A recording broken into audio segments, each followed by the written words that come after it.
Hello everyone, welcome back to our channel. र हामी अहिले VS Code tips and tricks हेर्दैछौँ जसमा हामीले प्रिभियस भिडियोमा HTML प्रोग्राम स्टार्ट गरेर त्यसलाई हामीले स्प्लिटिङ गरेर हेर्ने कोड प्लस VS Code को इन्टेलिजेन्स को बारेमा कुरा गर्यौं। HTML मात्रै लेख्ने बित्तिकै जुन हाम्रो HTML को स्ट्रक्चर आउँछ त्यो स्ट्रक्चर को कुरा गर्यौं। हामीले यसरी स्याम्पल HTML जेनेरेट गर्ने। देन हामी अब यसमा के हेर्छौं, हामीले यो प्रोग्रामलाई प्रिभियसमा त कसरी रन गरिरहेछौं। सपोज हामीसँग h1 भनेको त हाम्रो हेडिङ हो भन्ने थाहा छ नि हामीलाई है। केही स्याम्पल कोड मात्रै हामी लेख्यौं, this is heading h2। Then हामीले प्रिभियस ट्युटोरियलमा के गरेको थियौं, रनमा जाने अथवा डाइरेक्ट हामीले कन्ट्रोल F5 प्रेस गरेर रन गर्ने आफ्नो किबोर्डमा। यसरी रन गर्न खोज्दाखेरि हामीलाई ब्राउजर सिलेक्ट गर्ने अप्सन दिन्छ। त्यो ब्राउजर सिलेक्ट गर्ने हामीले यसरी हामीले के गर्न सक्थ्यौं, हाम्रो जुन प्रोग्राम छ त्यसलाई रन गर्न सक्थ्यौं।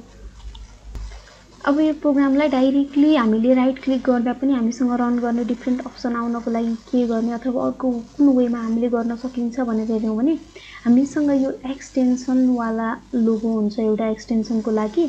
यो अप्सनमा गएर क्लिक गर्ने। देन हामीले के गर्ने, ओपन इन ब्राउजर भनेर सर्च गर्ने। यो ओपन इन ब्राउजर भनेर जुन हाम्रो फर्स्टमै आउँछ त्यो फर्स्टमै आउनेमा क्लिक गरेर त्यसलाई इन्स्टल गर्ने। इन्स्टलेसन कम्प्लिट भयो। इन्स्टलेसन कम्प्लिट भएपछि हामी हाम्रो फाइलमा ब्याक जाने र अब राइट क्लिक गर्दाखेरि हाम्रो अघिको र अहिलेको चेन्जेस पाउन सक्नुहुन्छ। यहाँ अप्सन आयो open in default browser and open in other browser. अब हजुरको सिस्टममा मल्टिपल ब्राउजर छ भने जुन ब्राउजरलाई डिफल्ट सेट गर्नु भएको छ त्यही ब्राउजरमा रन हुन्छ ओपन इन डिफल्ट ब्राउजर गर्दा। र अर्को वेमा ओपन इन अदर ब्राउजर गर्नुभयो भने ब्राउजरको अप्सनहरु आउँछ।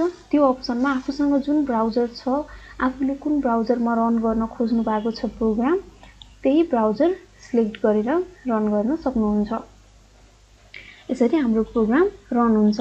अथवा यो कुन फाइल रन गर्न खोजिरहनु भएको छ त्यो फाइलमा जाने, त्यसमा राइट क्लिक गरेर पनि रन गर्न सकिन्छ। अब यो अर्को फाइल रन गर्नु पर्यो भने त्यो जुन रन गर्न खोजेको त्यसमा जाने र ओपन गर्ने। यसरी पनि हामी रन गर्न सकिन्छ।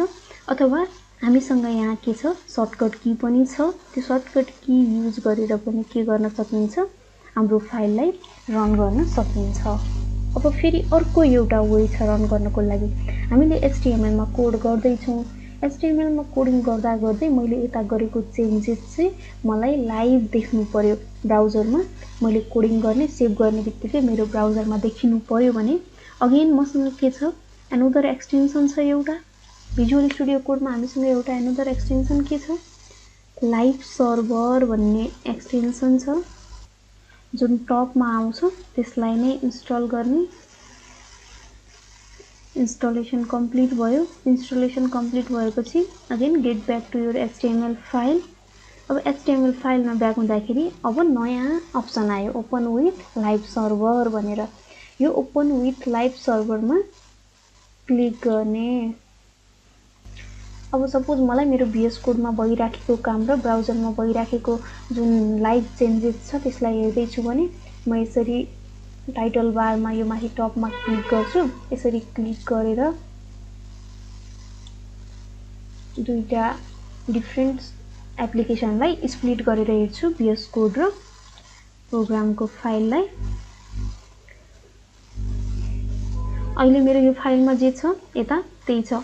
अरु सिनेरियोमा के हुन्छ, यदि हामीले यो लाइभमा नगरिकन, सपोज यो हाम्रो लाइभमा नगरिकन मैले यसलाई मेरो यो अदर ब्राउजर गरेर यो मेरो एजमा नै ओपन गर्छु। म अब लाइभ सर्भर हेर्दै छु।